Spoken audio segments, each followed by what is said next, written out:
Hello, once again. Thanks for tuning in to Into the Mind of Music. On my show today, I have pro drummer and drum instructor, owner and proprietor for Earthquake Studios up in North Jersey. He has a bunch of videos out there on YouTube, which we talk about. Please welcome Mr. Tom Dowd. Hey, Tom. Welcome to Into the Minds of Music. It's great to have you here. How's it going, John? Hey, man. Pretty good, man. Long time no see with this coronavirus stuff, huh? I know, it's crazy. I know. I was looking forward to doing some more gigs with you. I know. I had a lot of them lined up, but they all got canceled. But I actually have one coming up in June that is still on. It's an outdoor gig in Summit. Good. That's encouraging, you know? That is encouraging because I was very surprised. It's June 5th. Yeah. So it's coming up in a couple of weeks. Well, I hope you do it, and I hope it's all good. I hope everybody wears their masks and do whatever they have to do to. Well, it's outside in the middle of town, so they can spread everybody out. There you go. There you go. That's good. So listen, buddy, what inspired you to become a musician in the first place? Well, you know, I grew up in Irvington, New Jersey, which is right next to Newark. It's the most populated town in the country as far as per square mile. And there were a lot of musicians around when I was a young kid, and I would look into people's basements. I would sneak into concerts. They had hippies running around when I was like 9 years old, doing concerts outside, and the guys with double bass drum sets. And I would sneak into Irvington High School and watch the bands, always sneaking in, you know. I was a little kid, you know, I knew all the ins and outs. But I just got into the music scene like that, just from going around and checking out everybody else's stuff. Yeah, Newark too. You know, up in that area, North Jersey, man, that's a hotbed for a lot of musicians. And well, there was a lot of clubs around then back too. How did you learn how to play the drums? How'd you learn how to play? Well, it came natural. A couple of guys around the street played guitar. They were older than me, and I got it behind the drums and listened to the song and started playing. We were doing like Ventures, Wipeout, and Beatles, and early Stones, like, you know, Mother's Little Helper and stuff like that. Easy beats, you know. Yeah. But I was able to sit back and keep the beat. I just had a natural ability. So I started doing that. You know, then when I got older and I had to start playing the heavier stuff, that's when I went for lessons with Carl Wolf, who was a very well-known jazz guy out of Bloomfield. And I went to him for a while, and really he showed me the ropes. Yeah. So he did he teach you how to read? Do you read music? Yes. Taught me how to read. We were doing charts. That stuff ain't easy, you know, reading. Yeah, I mean, you know, right now I haven't read that much except for when I give lessons. I have to read to get through the students' charts. Yeah. You know? Yeah, it's not really called for unless you're in that type of business. Like I just recently did a community play where I had to read everything, you know, note for note. So, I mean, that's one thing I did, and I haven't done that in years, not even since, you know, since the recording studio days in New York when I was just hot out of school and I could actually read really well, you know. So it was challenging, but yeah, you don't get a chance too much to read. Yeah, also the stuff I'm reading is out of books because I'm teaching it to students. So it keeps me on my toes, you know. That's what I miss about not having students for a while. You know, I stopped teaching for quite a while. And I definitely miss that, man, because, you know, you go over all the stuff and you go over the basics and, you know what I mean? I mean, and the basics are what it's, you know, where it's at, man. Exactly. You know, the kids don't understand, you know, when I keep stressing the basics and I make them warm up with some of the basics, some kids, you know, they might not be that into it, but you know what? Later on in life, you realize what the basics are all about, you know, and you got to have strong basics if you want to be a strong player. That's true. That's absolutely true.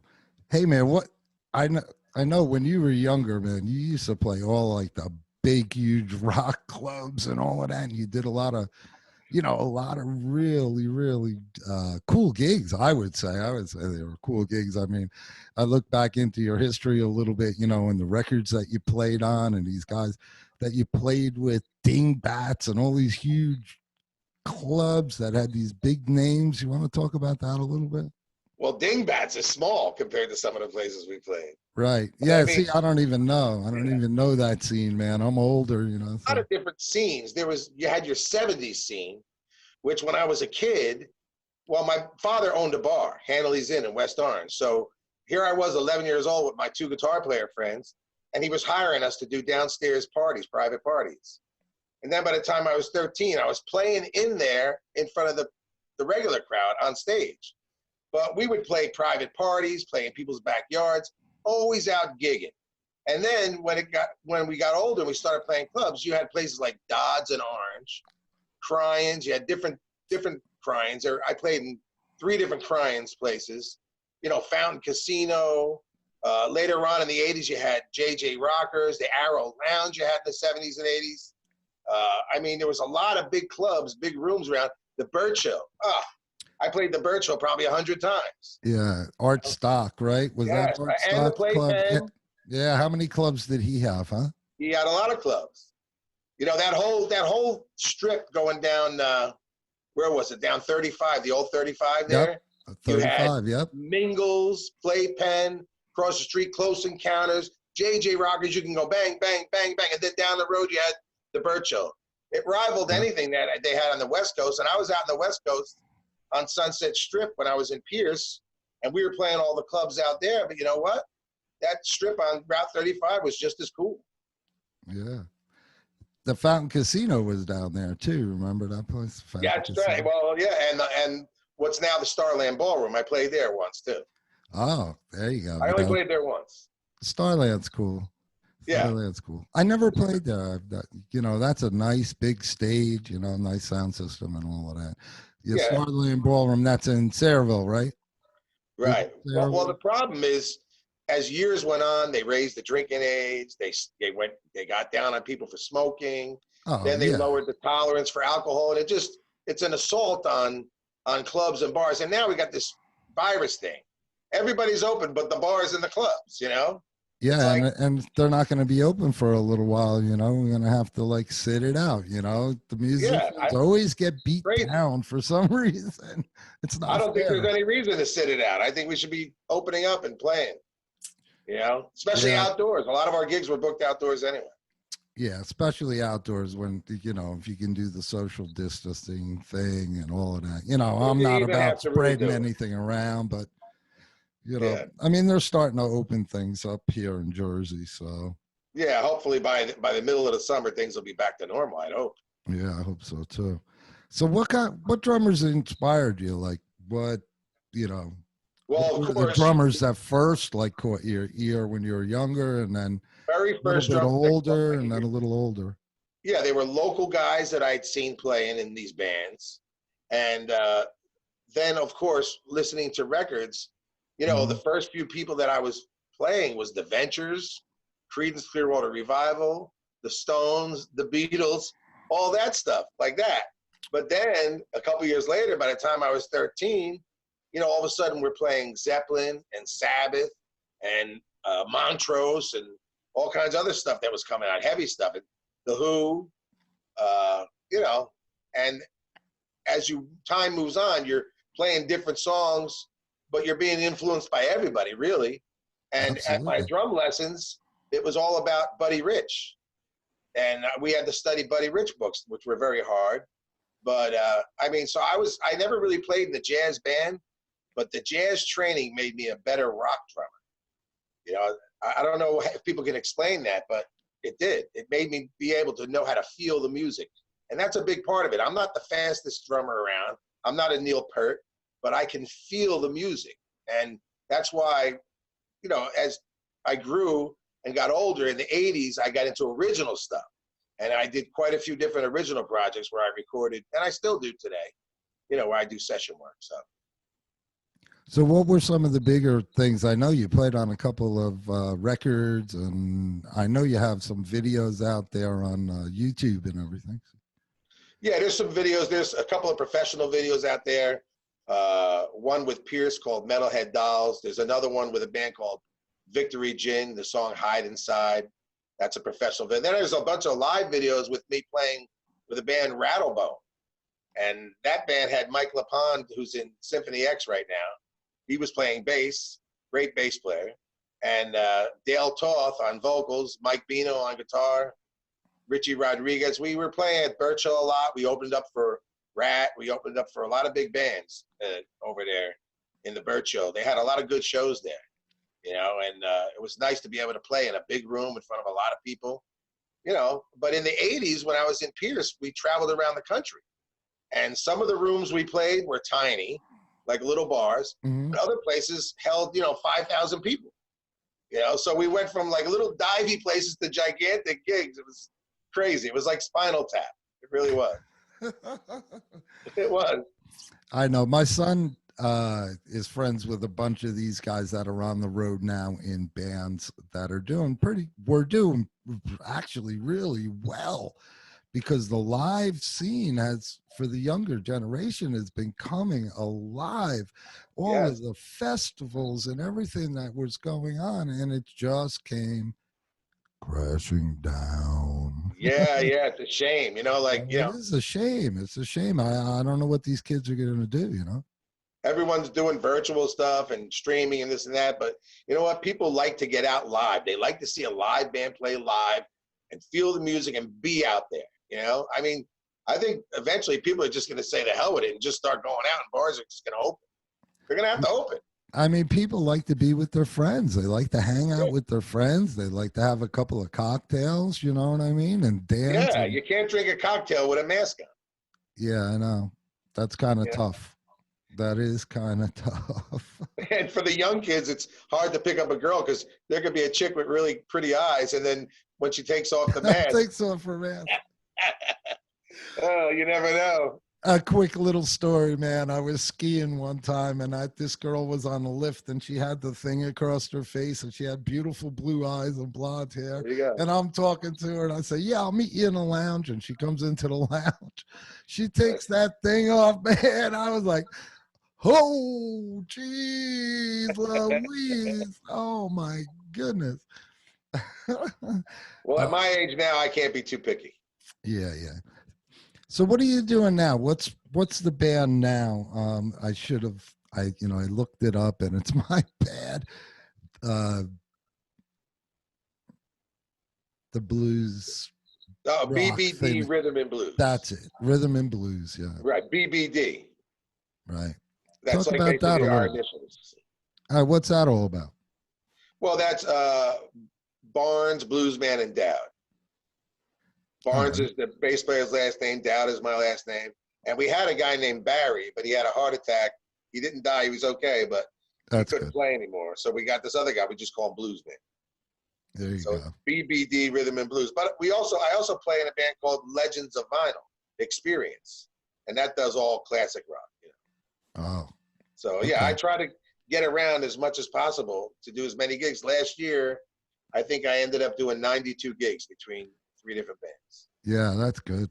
That's beautiful. Yeah, it was pretty good. But this year, you know, I was doing like 7-8 gigs a month average starting in January, and then boom, everything gone. So yeah, I know, it's terrible. And forget about trying to get like unemployment or anything like that. Or well, not only that, even if they do open up, nobody has booked any gigs. I mean, I have gigs booked all the way to December with a couple different things, but I mean, I can't even call a person to get a gig right now because no one's open.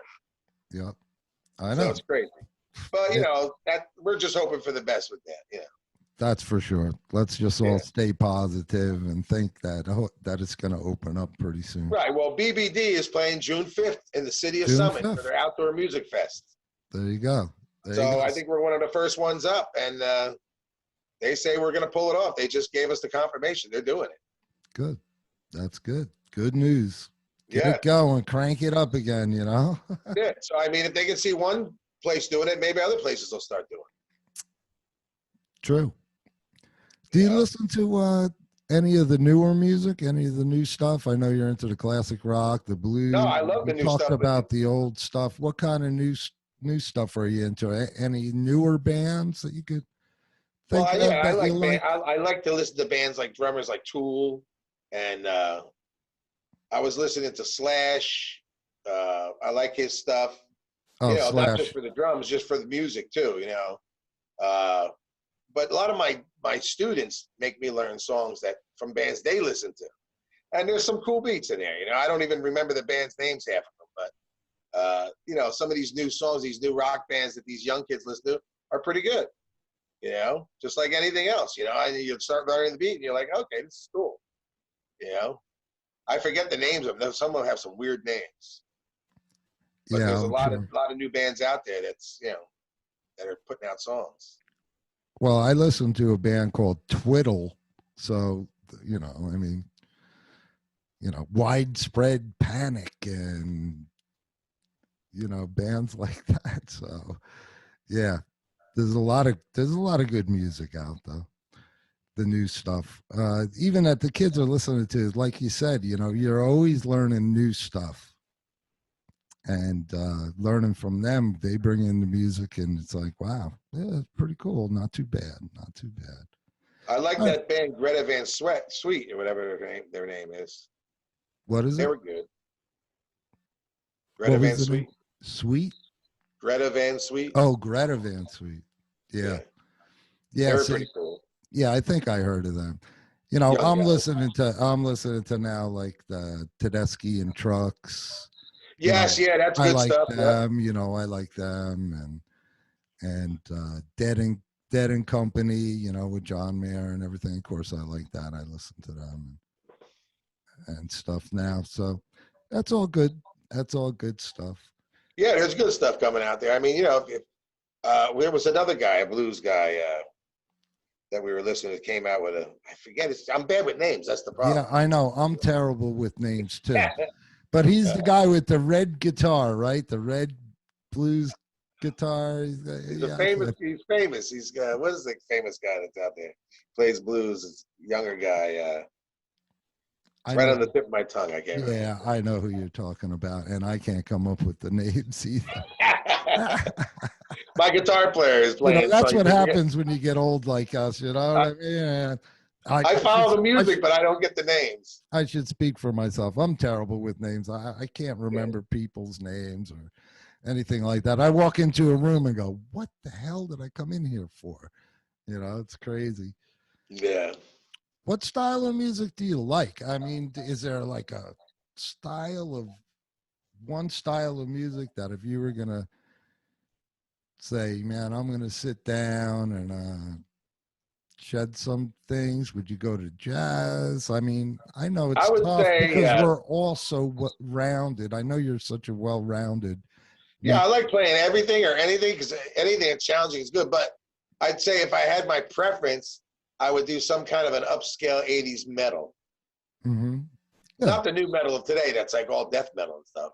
More like an 80s metal with maybe some progressive cuts in it, Yeah. stuff like that. I like playing stuff like that, a little double bass, but not a lot. Maybe some tasty double bass. Yeah. Like Rush on steroids. Well, maybe not crazy as Rush, but a rocking band that's like like an upgraded 80s metal band, I would say. I got you. What 80s metal used to be like. I got you. Good. Good. Yeah. Yeah. Where I would pick something like a jazz thing to listen to or a jam band thing to listen to, like the Allman Brothers or something like that. Yeah. So, I love playing that stuff with the blues band. Oh, I'm sure you do. I've played some of that stuff with you, man. You play that stuff, yeah, I try to rock it up a little bit. Yeah. Yeah, as well as anybody. All right, So yeah, it's fun. Yeah. All right, not to interrupt, but tell me a little bit about Earthquake Studios. You have all of that fancy stuff there behind you, and like I said in the intro, you're the owner and proprietor of Earthquake Studios. Tom Earthquake. Wait a second. How did you get the Earthquake? I know because you're a drummer, but was there like one person that started that and then all of a sudden started calling you Earthquake? Well, I always had double bass drum sets up here in the beginning, and there's a rock quarry right across the street here in Watchung, and they would blast the mountains, and this whole place would shake like an earthquake. We kind of like got that. And then when we were jamming, I was playing double bass, the floor was a little flimsy, so the drums used to shake around, you know? And so there was a joke, like the earthquake and the earthquake, you know? The earthquake from the rock quarry, the earthquake here. So it kind of like just started sticking. So when I went into business in 1986 and I registered the name, I registered it as Earthquake Studios. And nobody else had that name, so I registered it in Somerset County. And What do it's you been do there ever since. But I've been here since 1979. Back in 1979, we called it The Room because it was just one room. And then through the years, you know, I built more and more rooms when other tenants moved out and expanded. You know, but a few years ago, the landlord put the building up for sale, and everything changed. So now I'm really only working out of this one room. The big room in the back is basically closed down for now until, you know, we get it, you know, up to code and remodeled, and then hopefully we'll get that back going again. But I'm not in charge of all the other rooms. I'm just managing them for the landlord. Is what I'm doing. So I'm only in charge of my one room, which I like it that way. You know what I mean? Because managing all the other rooms is better than having to be responsible for all the other rooms. I gotcha. You know, so it's much better, easier for me. And you're basically doing lessons out of there, and that's where people can get in touch with you for lessons, right? Right, lessons, and we do our rehearsals. I mean, the big room isn't ready for rehearsals, but when it is, you know, I have a lot of bands. I've got a whole list of bands that want to get in there as soon as it's ready. You know, right now, even the lessons are down because of the stupid virus thing. But I started doing what we're doing here on the phone. I did a couple today, and I actually went in person. We wore masks, but I did the lesson right next to the kid, you know, in their house. The people who want to start doing things again. Even if we have to wear a mask, we're starting to do things again, but some still don't want to. So if I can get half my students to come back this week or by next week, then, you know, maybe June won't be so bad. But, you know, I got to find some kind of other work during the day, because I had it worked out so that all I had to do was lessons and gigs, because I had so many gigs booked that I didn't have to work during the day, you know? But now, like you said, it's hard to collect the unemployment, and I got to find something going on during the day.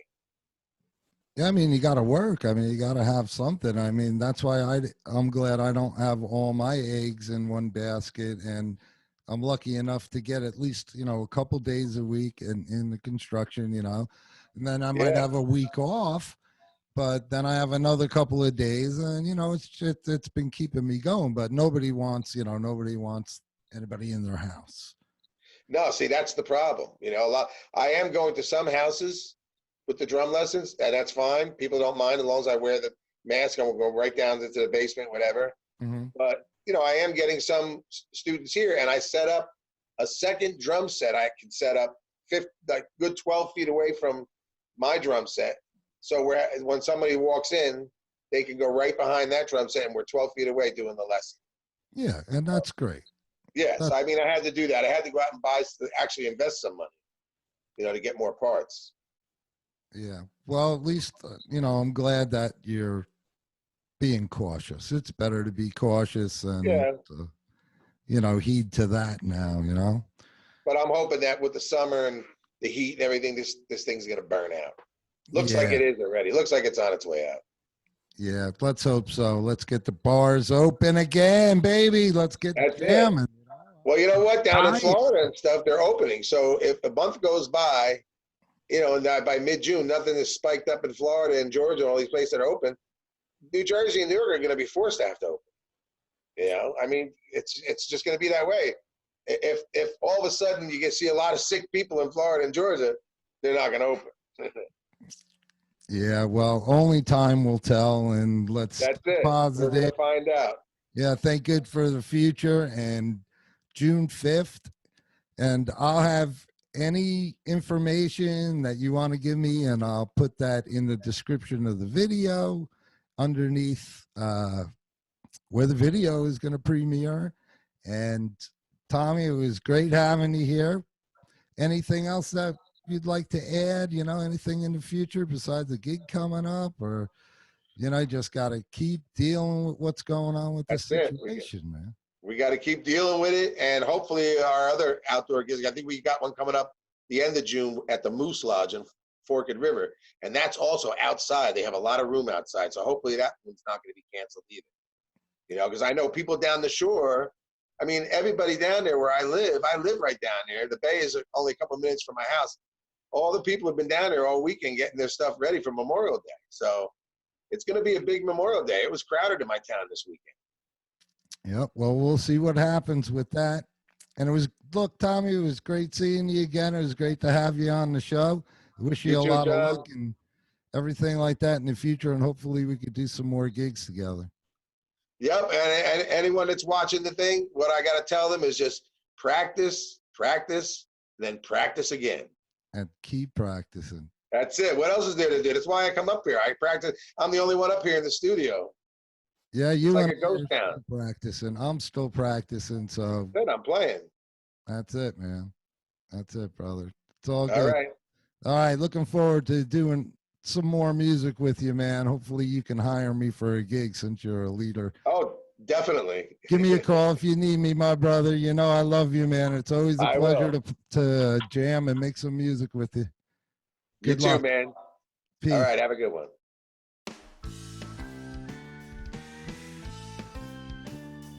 I will have Mr. Tom Dowd's information in the description of the video below. Also, I will have my link tree where you can get in touch with me, all my social media sites. Until next time, peace, love, and music for all.